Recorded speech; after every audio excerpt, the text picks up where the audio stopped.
Ladies, gentlemen, and those beyond the binary, I am Aaron Chess, and this is the Road to 1000 Year series.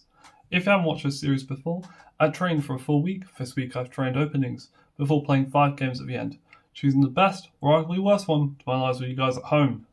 I won't waste much more of your time though. Let's get into the first game.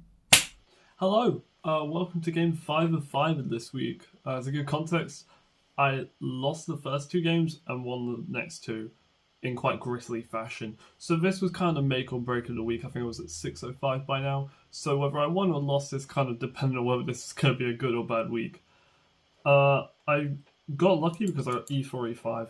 I couldn't get any of my openings in until this game.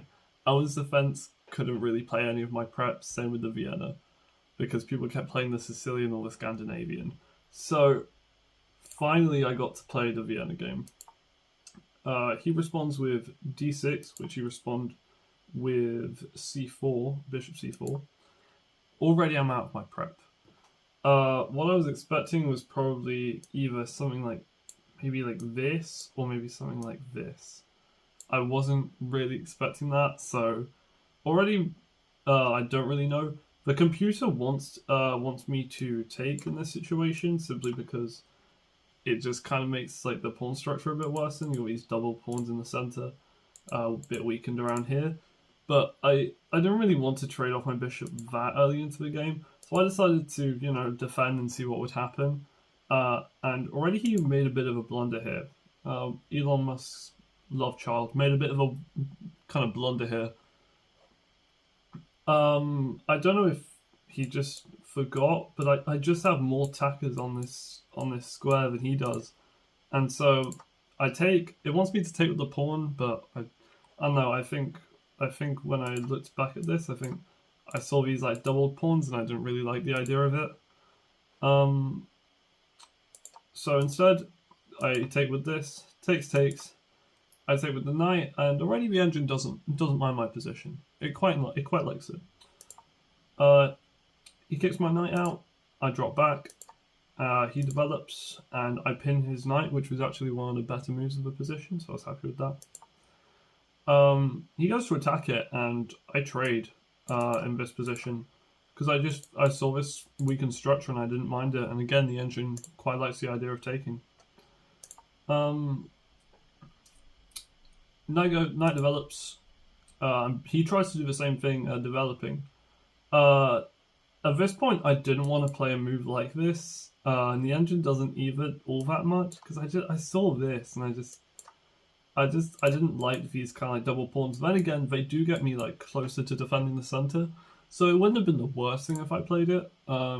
Instead, I play this, which the engine doesn't like as much as just taking, but still doesn't mind it. And my idea was, which came off in the game, was takes, and now I've got eyes on you. I've got eyes on you. I've just got eyes on a lot of things, and I am defended. So I just thought this was a really good idea, getting the queen in the center of the board. And he plays this. Sure. I don't know if he just forgot, but would this have been a good idea maybe if I put this here?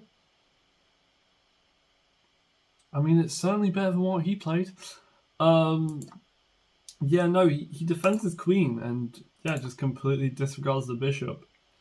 I wasn't quite sure what his idea was there, but it didn't play out. He tries to kick out my queen, and again, thanks. Just another free pawn, and suddenly my position is looking very, very nice. He comes back to defend his pawn nicely, and also the threat has gone from whatever was this kind of so-called pin that was on his queen. I decide to castle, which the engine doesn't like, but after a move, again, not really sure what the point of that was. I play a nice move here, which is D1, just straight up, just attacking. I've just got nice kind of like threats coming in. I could probably bring this here as well. Just nice, just building up a lot of pressure on his king and his queen. He drops back to defend his queen again, and it just completely neglects this, so thank you again. I'm quite liking this. He tries to kick out my queen, which kind of works, but now I've got this kind of battery lined up on this d-file, so, you know, his position is crumbling. He plays this, which again, I don't understand the idea of rook here and pawn here. I didn't understand what he was trying to do with this. Because I simply capitalized by playing this, and this looks weird at first, because, you know, why would I want to trade off this like for a double pawn, which is what happens. But now my idea is knight here, and now there's so much pressure coming out onto the black side. Yeah, this is looking very dangerous for black. He tries to defend, and at this point I had a really nice idea. When it comes to middle game, I'm very shaky. And so I kind of a lot of the time want to take it to an endgame. And actually, when I looked at this position, I thought this is a really good time to get into that thinking, because I just traded everything down. You know, I think at any point during this trade, he probably should have backed out. I mean, maybe trade off like, I don't know, trade off the this. But yeah, no, I don't think he actually could have gotten out of this trade once he played, rook to c7. I don't think he could have gotten out of this trade. But yeah, I just trade everything down, because after king takes, I mean, not only am I up at knight, but I'm also up so many pawns. These pawns are disconnected compared to this line of pawns that I've got rounding up here. I'm just going to attack on both sides, play solid, and my position is looking so much better. We got pawn here. I think maybe I was just trying to get, you know, if any kind of like back rank ideas came through, just to I don't think they're coming from there. Just to defend from them, really. His rook goes here.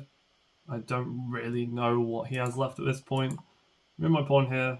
His king slides back. I check his king, and it moves kind of into this like corner area. You know, now he's a little cut off maybe.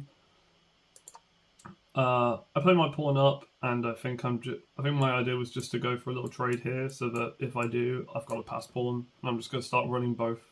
If I can get rid of this pawn as well, just run up both sides of the board. Rook slides into the open file.